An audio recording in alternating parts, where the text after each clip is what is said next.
All right. Welcome to an episode of Digital Dialogues. My name's Ethan, and today I'm here with Daphne. Am I saying your last name correctly? Zhu. Okay. And she's the venue communications coordinator for the Golden State Warriors. Daphne, thank you so much for being here and taking the time to join us today. So I just wanted to ask you if you could describe your role as a communications coordinator for the Warriors and just kind of walk us through on what you kind of do on a daily basis and what are some of your tasks and responsibilities at Chase Center? Sure. So I'm a part of the public relations team. So it's sort of a combination between typical PR that you think of and also corporate communication. So for me specifically, I think the easiest way to describe it is that I take on pretty much everything that is PR related that is not directly involved with the Warriors team themselves. So if you aren't aware, the Warriors as an organization owns Chase Center, and as the venue, there are a lot of non-basketball related events going on in there. So stuff like concerts, we had like a boxing match. We've had like a Hot Wheels show. So pretty much everything that is not related to basketball, anything related to PR would go through me. And then also outside of Chase Center, we have this sort of community gathering area that we call Thrive City. But we do a lot of programming and free community events outside in that area that we often invite media to as well. So stuff like music classes for little kids or like Christmas events or holiday events and stuff for Halloween. So a lot of that stuff goes through me as well. And I guess it's a little stereotypical, but it's very true when people say no day is the same, because I definitely feel that way where, with the type of events going on in and out of Chase Center, truly every day has been very, very different. So it's been pretty exciting for sure. That's awesome. So I'm assuming you're always on your feet and getting something new, which is great. Yes, definitely. Just looking at your background off of LinkedIn, coming out of USC as a PR major with lots of experience and expertise, I guess in the social media and digital realm, has event planning and management always been kind of something you've been wanting to do, or when did that start to look like a career opportunity for you? In terms of event planning and management, I think I always had an existing interest in that area just because all throughout high school, I never really felt an affinity towards like basically every single STEM subject, unlike a lot of my other peers. And so I felt like a lot of, for example, like event planning and social media and marketing and those types of roles that are less sort of academic based were more of my interest and more of my wheelhouse. And so I remember in high school, when they'd make you take those career aptitude tests, I used to always get like wedding planner as that. I remember that was like one of my top career recommendations, but stuff like wedding planner and just like event planner and more of those soft skill focused type of careers were always at the top of the list. But, obviously I'm really grateful for my college experience just because I think being in college, all of the different types of opportunities and just experiences and internships that I've been able to have really allowed me to sort of hone in on that interest, which ended up being PR and sort of like event based. But yeah, so I would definitely say it was something that I found myself interested in from a really early point. That's great. I wish I had something like that right now. I'm just kind of figuring out what I want to do or what, I guess, kind of industry to go into. But I guess what are some skills that you believe have transferred from your experiences as maybe a social media intern is becoming an events coordinator? So if you look at my LinkedIn, I feel like from a broad glance, it looks very all over the place because I was working in a lot of different industries and just like a lot of different seemingly unrelated roles. And I think some people would argue that, at a first glance, my resume looks like I'm someone who essentially doesn't know what they're doing and doesn't know what they're interested in, which I definitely understand. But I think if anything, it was a strength to me just because personally, I found that internships were such a wonderful way at essentially trying out things with no strings attached and, like being able to literally work for a social media company without having to actually commit, like years of my life there was really, really nice just because I think, as nice as college clubs and everything that college provides you is nice, it's still not comparable to actually being in a company and doing it as someone who is an employee. So I think at the end of the day, my resume and all of my seemingly random experiences ended up benefiting me. And for me specifically, when I was applying for the Warriors, for my position, they were looking for someone exactly like me, which sounds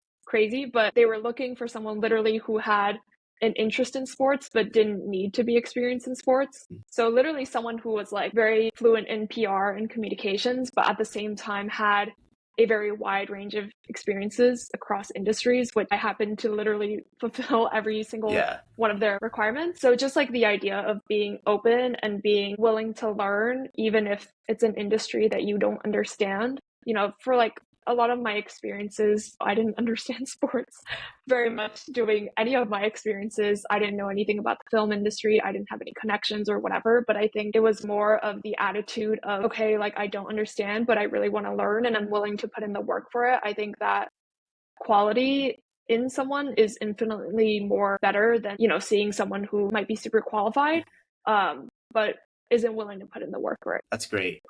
So you're well-rounded and have experience in different industries, one of which is the entertainment industry. So I was just wondering, what would you say are some similarities and differences between you being in sports right now and reflecting back on your times in the entertainment industry? What would you say are some similarities and differences, I guess, for your role? I would say, I guess with both industries within society and culture, they're held to a very, very high bar in the sense that, like you don't have to be American and you don't have to be like a movie lover to understand what the Oscars is and to like understand the weight that the Oscars have in society every year.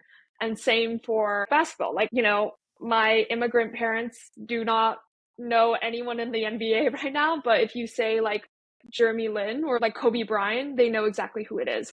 And I think just being able to work for industries that are held in such high regard, it's very surreal being able to say, like, oh, like this TV show that everybody's talking about right now, like I was able to work on that. Or, like, oh, like that crazy Warriors game that happened the other day, like I was there, like I was behind the scenes. You witnessed it, yeah.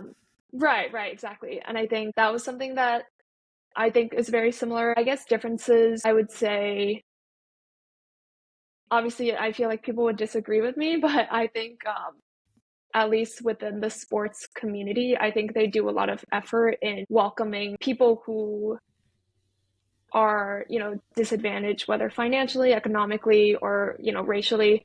And they do a lot of community efforts, which I honestly did not realize until I started working in sports, where, they do a lot of volunteering, whether it's for education programs or whether it's through like basketball clinics or just like helping women in sports, helping women become interested in sports. So I think that was something that I didn't realize that I very much admire a lot about the sports industry as a general, in the sense of that they go out of their way to help their community and not only the people within their organization. And I feel like, within the entertainment industry, that's been a really big topic about how, it's really difficult to get in as an outsider just because, for example, nepotism or just money in general, and how it feels like the people who are in it stay in it and no one else can get into it. So that I think is a difference that I've definitely seen, just in the sense of how welcoming each of the industries are. Very interesting. I always consider them kind of the same, how, the entertainment industry, it's quote unquote toxic and you really need to have connections to really get in. I thought sports was kind of similar in that sense, but I guess not, which is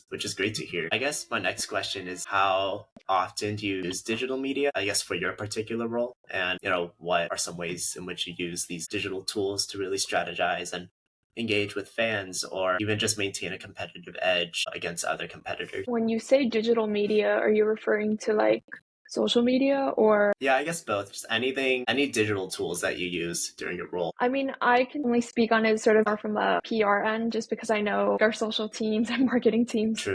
often use the digital media that you refer to a lot more. I feel like their departments are more open to stepping into more like innovative and more new platforms versus us. Like, for example, working in PR, we mostly use Muck Rack and sort of like Critical Mention. I would say it's more standard and baseline versus like trying new stuff. I think we do look for stuff like that. It's definitely not as much of a priority, just because I feel like the way that we use it is more for internally versus like using it to interact with fans. I see. Got it. And then what have you learned from being in the field and that you think people should know who would want to enter the sports industry? I think one big thing that I realized, just because it was a bit of a concern of mine going in, just because, as I had talked about before, I never really considered myself to be a sports person. And I did have an interest working in the sports industry, but I just didn't think I had enough, I based on my resume and everything, I didn't think I had demonstrated enough of an interest, and I didn't really think I would do it unless it was exclusively for sports photography, but I think I didn't realize how, I feel like when you think of working in sports, you think of very stereotypical, like, oh, like you're on the field, or like, oh, like you're like with the players, like doing something. And, you never think like, oh, like, those people are there, but every company needs like IT people who are, like fixing Zooms or like making sure the Wi-Fi is working.